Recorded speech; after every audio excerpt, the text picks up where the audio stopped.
Hari ini kita akan membahas satu tema firman Tuhan, yaitu Yesus Gembala yang baik. Kitab Yohanes pasalnya yang ke-10 ayat 11 dan 14. Hubungan antara Tuhan Yesus dan jemaatnya ada beberapa, ya, antara Tuhan dan umatnya. Misalnya seperti hubungan bapa dan anak, mempelai laki-laki dan mempelai perempuan, guru dan murid. Dan Tuhan juga memperkenalkan dirinya sebagai gembala dan domba. Gembala hubungannya dengan domba, bukan dengan kambing, bukan dengan B2, domba. Kita mau bahas ini, ya. Kita baca dulu Yohanes 10 ayat 11. Demikian firman Tuhan. Akulah gembala yang baik, kata Yesus, ya. Gembala yang baik memberikan nyawanya bagi domba-dombanya. Gembala yang baik memberikan nyawanya bagi domba-dombanya. Tuhan memperkenalkan dirinya sebagai gembala yang baik. Katakan amin. Amin. Tuhan bukan menggembalakan satu gereja. Kalau gembala sidang hanya menggembalakan gereja di mana dia ada.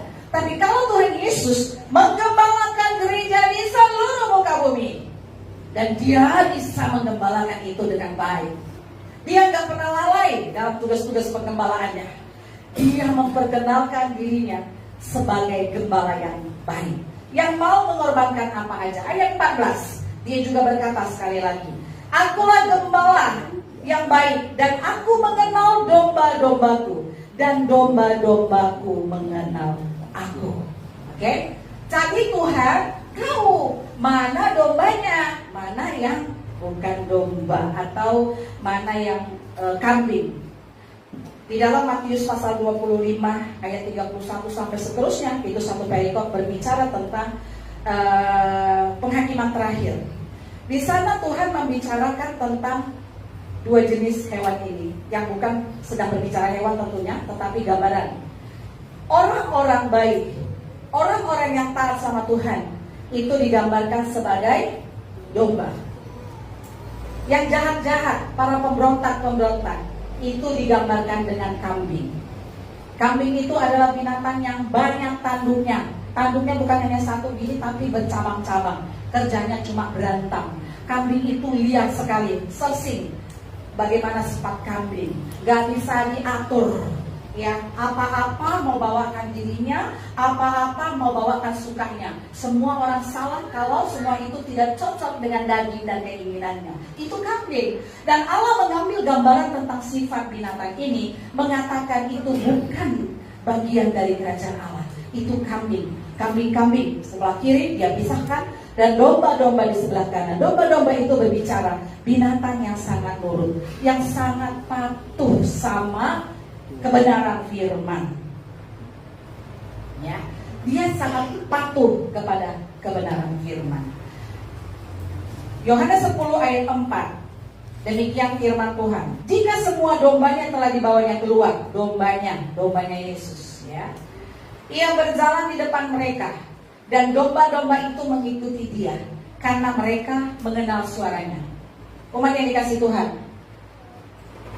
kalau kita dombanya Tuhan, cirinya kita itu manut sama Tuhan, ngikutin apa kata Tuhan, bukan ngikutin apa kata hati kita, bukan ngikutin apa kata pikiran kita, bukan ngikutin apa kata iblis. Karena di ayat selanjutnya, ayat 5 dikatakan, namun seorang asing pasti tidak mereka ikuti, malah mereka akan lari dari orang itu, karena suara orang-orang asing tidak mereka kenal. Ciri daripada domba adalah dombanya Tuhan Yesus, ya, atau umatnya Tuhan Yesus. Itu adalah dia dengar-dengaran sama suara Tuhan. Kalau dia dengar suara yang asing, dia lari, dia nggak mau dengar. Halo, kita ini dombanya siapa? Nanti saya mau sampaikan, kalau kita teradopsi dalam dombanya Tuhan, apa yang menjadi bagian kita? Ini yang luar biasa. Kalau sudah jadi dombanya Tuhan, ada sesuatu yang istimewa, ya. Nah, saya mau pastikan, mungkin kita bisa di sini menjadi domba GPDI Keluarga Allah, atau katakan jemaat GPDI Keluarga Allah. Itu nggak sepenting kalau kita menjadi dombanya Kristus. karena Kristus adalah gembala. Oke, saya mau memastikan siapa sih orang-orang yang adalah gembala domba. Orang model bagaimana yang adalah domba? Tadi jelas ya. Di ayat yang keempat itu domba itu selalu ngikut. Jadi menggembalakan domba itu nggak susah. Kenapa? Tadi dibilang gembalanya jalan di depan tuh dombanya ngikut aja dari belakang. Sesekali gembala lihat hanya jangan-jangan ada yang agak miring, dia arahkan gitu. Tapi nggak sulit. Daripada kalau menggembalakan kambing. Kambing itu lias sekali. Kita pernah lihat ada hewan yang digembalakan, gembalanya di belakang, dipukul-pukulin. Dipukul-pukulin ya kan? Biar nggak kemana-mana. Kalau domba nggak perlu gitu. Gembalanya ada di depan, dombanya itu. Artinya apa? Kita harus belajar punya sikap hati seperti domba. Ya, nggak perlu harus diancam licing-licing baru kembali kepada Tuhan. Itu kambing.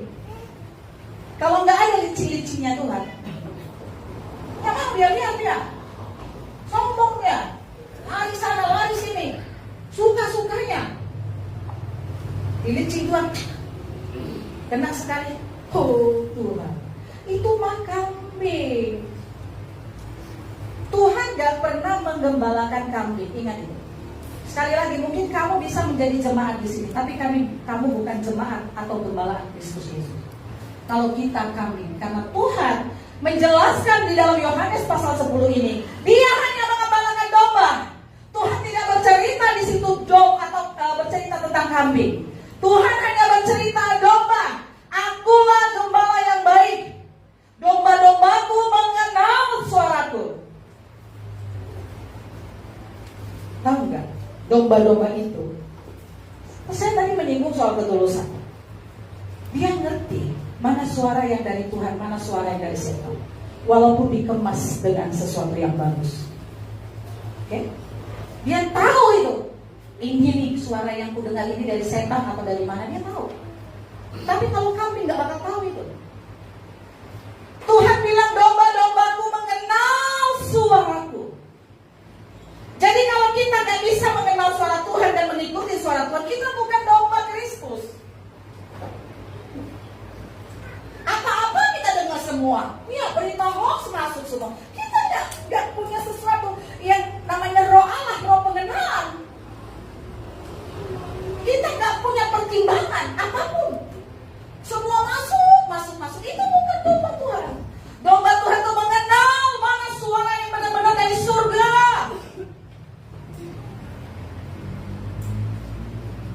Suara asing dia gak mau dengar. Suara asing dia gak kenal. Bahkan kalau dia dengarnya suara asing dia lari. Bukan malah mendekat kepada suara-suara setan.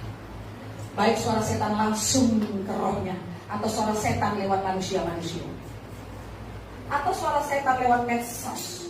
Dia lari katanya. Tugas gembala ternak apa?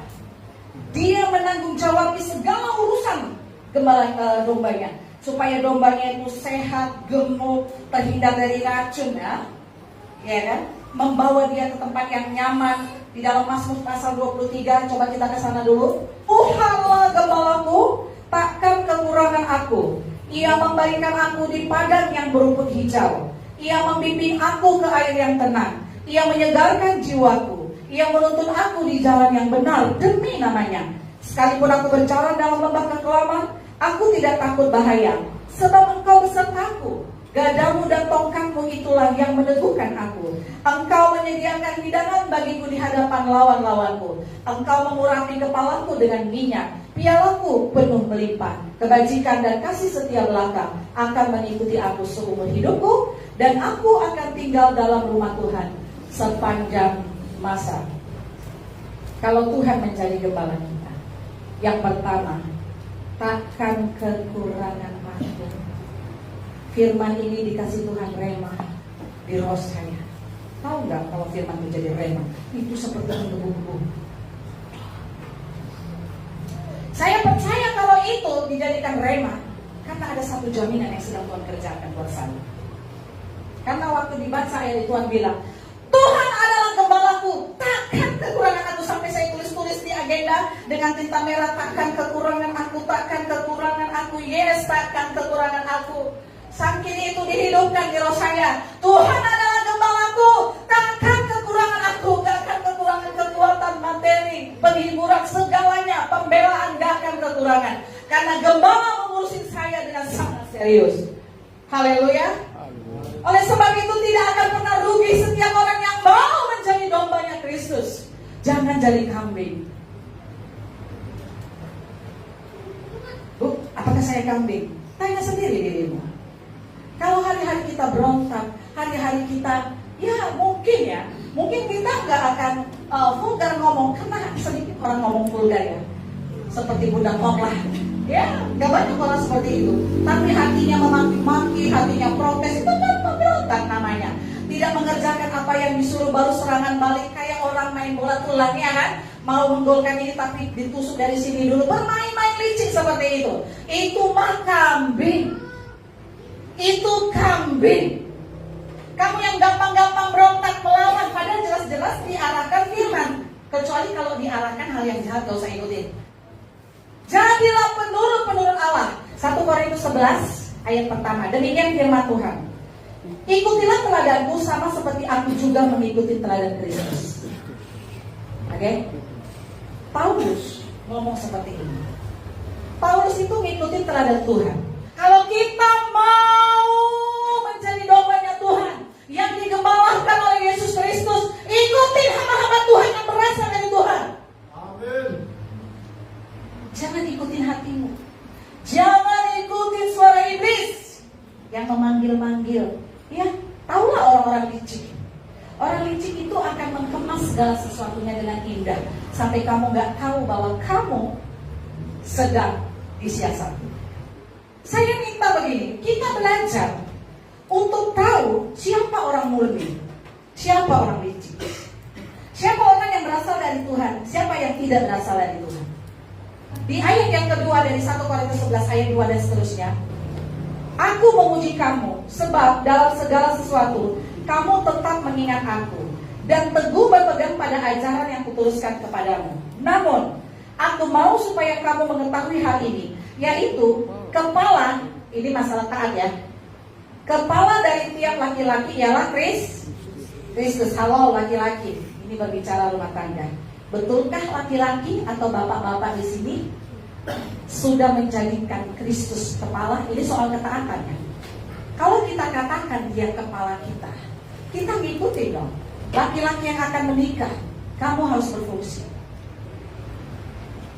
Kalau nggak berfungsi, ini contoh. Kalau tangan kiri nggak berfungsi, tangan kanan otomatis ambil alih semua, betul? Jadi kalau seorang kepala nggak berfungsi, katakan tangan kanan nggak berfungsi, tangan kiri kerja, apakah salah?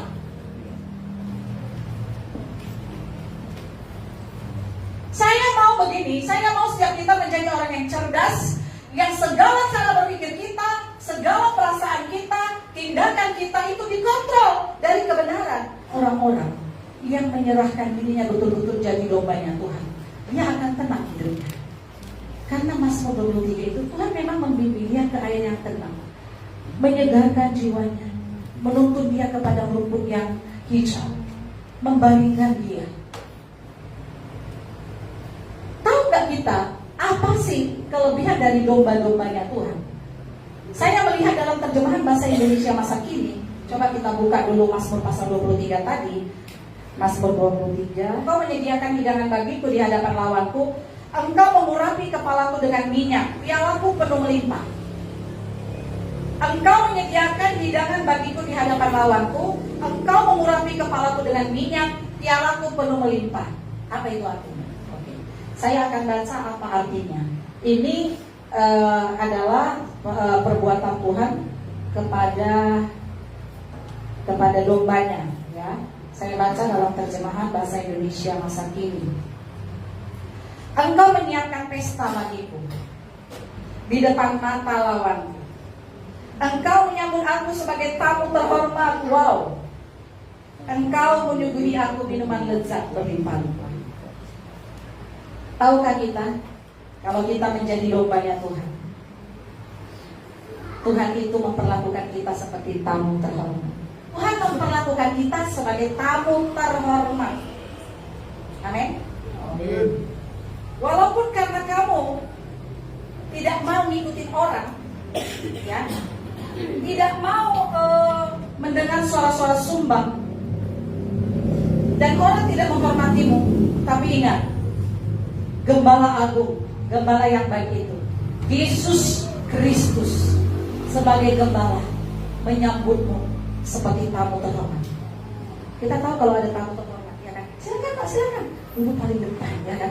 Kemudian disambut dengan luar biasa dan dikasih hidangan-hidangan. Itulah bagian yang didapat oleh orang-orang yang hatinya bukan hati kambing, tapi hatinya adalah hati domba. Ya?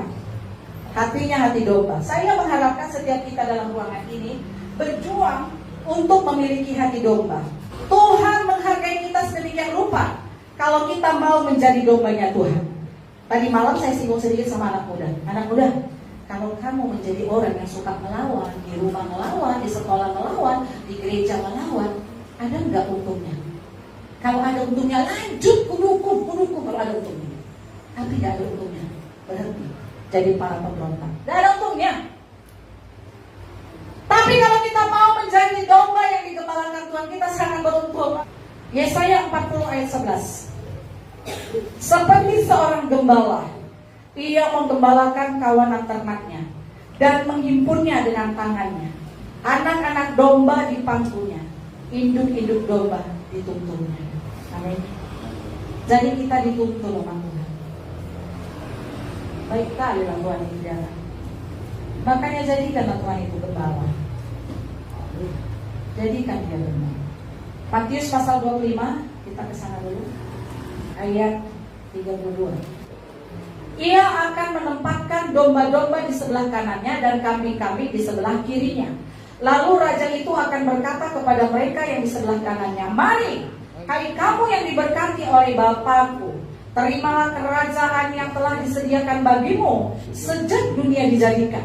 Sebab ketika aku lapar, kamu memberi aku makan. Ketika aku haus, kamu memberi aku minum. Ketika aku seorang asing, kamu memberi aku tumpangan. Ketika aku telanjang, kamu memberi aku pakaian. Ketika aku sakit, kamu menjenguk aku. Ketika aku di dalam penjara, kamu mengunjungi aku. Lalu orang-orang benar itu akan menjawab dia, Tuhan, kapan kami melihat engkau lapar dan kami memberi engkau makan? Atau haus dan kami memberi engkau minum? Kapan kami melihat engkau sebagai orang asing dan kami memberi engkau tumpangan, atau telanjang dan kami memberi engkau pakaian? Kapan kami melihat engkau sakit atau dalam penjara dan kami mengunjungi engkau? Raja itu akan menjawab mereka, sesungguhnya aku berkata kepadamu, segala sesuatu yang telah kamu lakukan untuk salah seorang dari saudara yang paling hina ini, kamu telah melakukannya untuk aku. Jadi ciri domba, ini domba ya. Dia ngomong tadi sama domba ya, hei domba-dombaku berbahagialah kamu, katanya kan. Kata waktu aku sakit begini.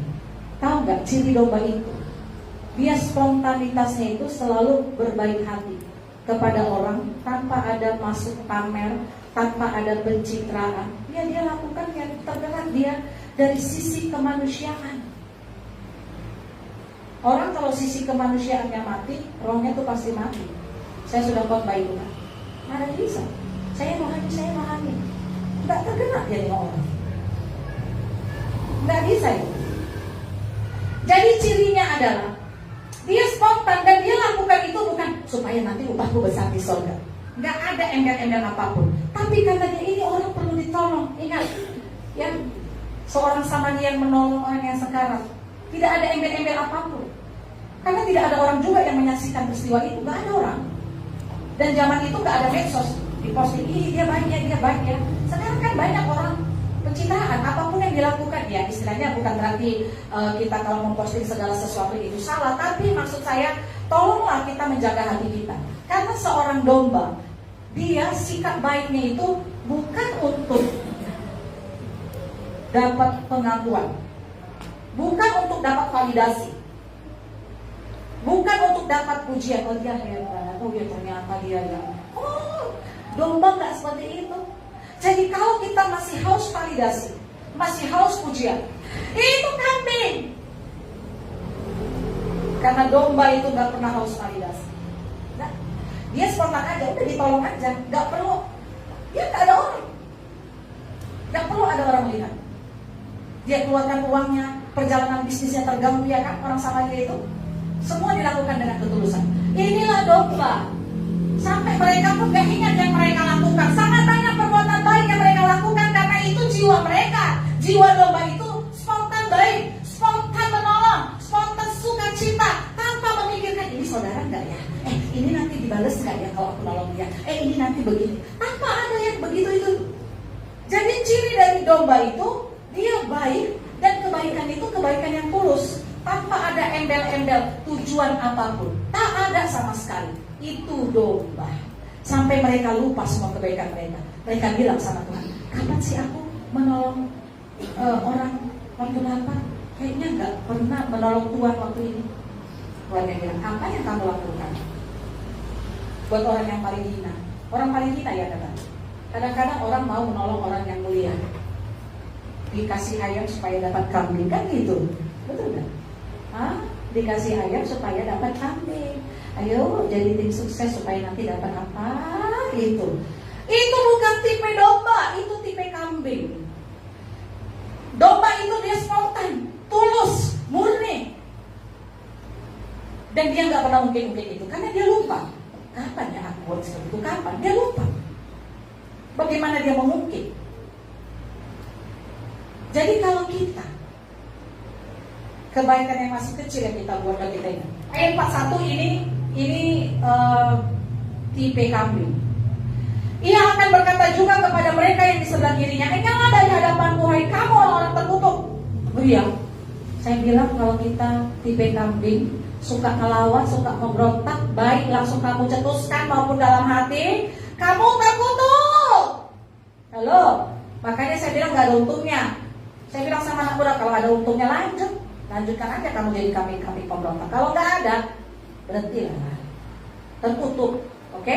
Tuhan bilang terkutuk, nyala ke dalam api yang kekal, yang telah disediakan untuk iblis dan malaikat-malaikatnya. Sebab ketika aku lapar, kamu tidak memberi aku makan. Ketika aku haus, kamu tidak memberi aku minum. Ketika aku seorang asing, kamu tidak memberi aku tumpangan. Ketika aku telanjang, kamu tidak memberi aku pakaian. Ketika aku sakit dan dalam penjara, kamu tidak menjenguk aku. Umat yang dikasihi Tuhan. Kalau orang mau jadi domba, sorga itu menjadi jaminan. Tapi bukan hanya sorga. Kamu di bumi bukan menjadi orang terkutuk, tapi menjadi orang yang diberkati. Pastikan hidup kita adalah domba. Walaupun orang benci kita, walaupun kambing-kambing menyerang kita, walaupun serigala-serigala menyerang kita, walaupun serigala berbulu domba juga menyerang kita, pastikan kita ini domba. Tuhan akan amankan semua.